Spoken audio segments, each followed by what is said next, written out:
that was just given to you. Lot number 3, the small lot, which it's about 3.5 acres in size. Its access would be to Highland Drive, and it would be down the Stanton Road right of way. However, none of the roads that my clients wish to build will be roads in the sense of paved roads such as you see in this village. They are restoring an 18th century farmhouse. They're creating the look, anybody who's seen it will recognize immediately that it has the look of the old farmhouse. They want the area to be a farm, and they want farm lanes. So we will be asking you to grant waivers to them to construct roadways of approximately, for example, on that small lot, that 3.5 acre lot that will have the frontage out to Highland Drive, approximately a 12-foot wide driveway of gravel. And in our discussions with Mr. Heflin, we've discussed buffering, vegetative buffering, so that it won't intrude on his property in any sort of significant fashion. So there'll be a waiver sought with respect to that lot. That driveway is a relatively short driveway. It will only serve one house, and 12 feet in width should be more than adequate for it. I might point out that immediately at the end of Stanton Road on Highland Drive, there is a fire hydrant. The fire hydrant would be less than 500 feet or so from the house that would be constructed on my client's property.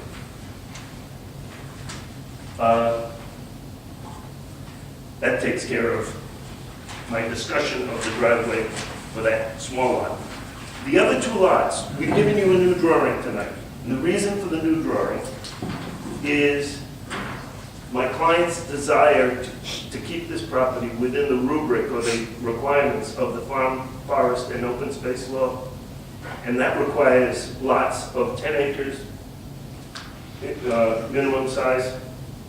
So the new lots, the new configuration of the lots, lot number 2 would be approximately 12 acres in size.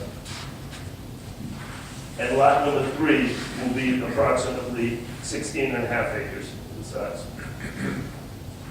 That's it. That's this 32 acres plus parcel of land would be divided into 3 buildable lots. The driveway for lots 2 and 3, the 2 large lots, would be down the existing driveway, which has been used for many, many years, and several hundred years, I think, and is still being used. It's a gravel driveway. It comes in off Hamilton Avenue. It's approximately 14 feet in width right now. It has some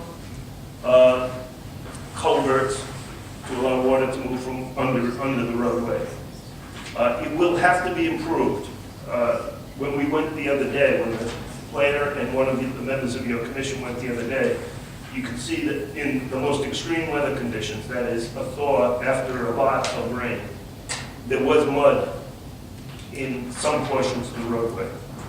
That road will have to be able to support a piece of public safety apparatus, a fire truck.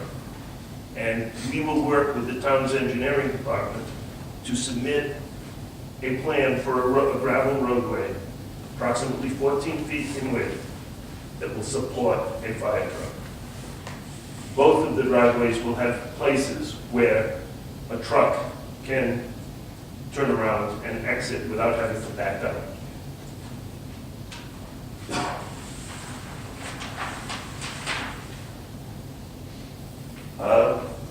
As far as our schedule is concerned, what we hope to do is be back. We're going to ask you tonight to combine the master and preliminary levels of review into a single session. And we hope to be back before you on February 17th. Before we come back, we will have accurate survey information and engineering data related to the roads. We will have our checklist complete, we believe.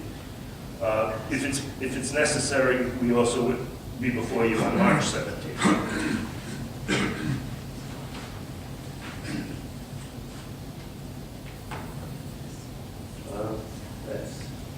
Bill Warren's here to answer any technical questions you have relating to the plan. I have one before that. Sure. Would you just tell us what waivers you think you were looking for? The width of the road, Okay. the surface of the road being gravel. Okay. There'll be private roads. I know that your regulations allow that, and you have approved those for other subdivisions. So we ask that these smaller gravel roads serve as the access and frontage for the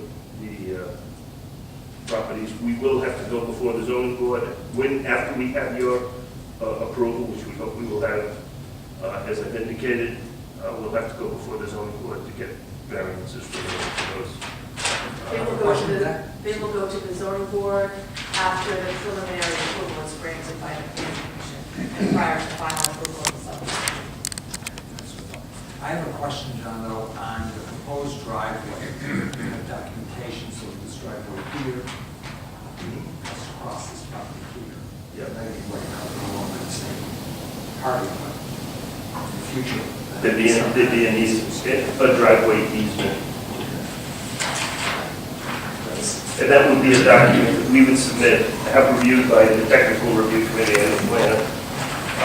We've done that in a number of subdivisions. Is that driveway also part of the waivers, or is it the zoning? I can't remember. I apologize for asking you that, but having this driveway come off of the main It would lane. be part of the waivers. So that's another waiver you would Yes. like. Is that correct? Well, Yes. It's a separate waiver. I'm not sure, The driveway across here. what I think you need to waive are the regulations relating to the configuration of the road. And the fact that a private road of this size is being used for the frontage of these lots. Okay, so you don't think that's necessarily a waiver? No, I'm a little confused, are these driveways or these roads? they're private roads. Private roads, All, but this one coming in is considered legally a private road, and the one for the small lot 3 is also a private road? yes. The only lot that has frontage is lot 2 because it fronts on Hamilton Avenue. It would only be considered a road if it was a separate platted tract of land. Whether it be private or public road, it would have to be a separate tract of land. So these are actually driveways. Yeah, the driveways, we're asking for zoning relief Right, that's correct. so that we don't have frontage on public roads. Okay, so is it on the small lot, the 3-acre lot, the fact that they're asking to put a driveway in a public right-of-way as opposed to on their own property or own property, is that an issue? That is a private right-of-way, and we'll need some kind of a legal document stating that they have the right to do that prior to final approval. Well, right now, they have, and it's in the land evidence records, a legal right to cross from this body of land across Heflin's property, which is right there. Yeah. But do they have the right to use that stand? They can put it anywhere they wish, and Heflin prefers that it be in the Stanton Road right of way, that is hard up towards his southern boundary, as far from his house as possible. The Stanton Road is a private right of way. Stanton Road This is a section. platted paper road. Yeah, that's why I'm confused, if that's a public right-of-way, you're trying to put a private driveway in a public right-of-way, that's why I'm getting Well- confused. Well, actually, if it's a paper street, which is really a public right-of-way, which is not developed, and they're developing it as the developer, it's still a private road, basically a private road. It is not, the public doesn't have any rights on that road. Greg never granted any rights to anybody, he retained them all himself. He drew, or his predecessor is private.